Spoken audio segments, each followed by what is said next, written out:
YouTubers, this is Simply Miracle. Today I'm going to show you an algorithm everywhere I go and then practice so that I can remember the algorithms that I need to do to solve it. It's his love and he gave it to me and I really appreciate that. Some tutorial on this. I just need to master some more.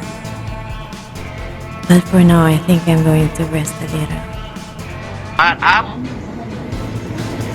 Up counterclockwise. 6, 7. Yan. Nagkataon. You heard the master himself. I never thought I would be able to learn how to solve the Rubik's Cube. But I did with his help. Showtime! This is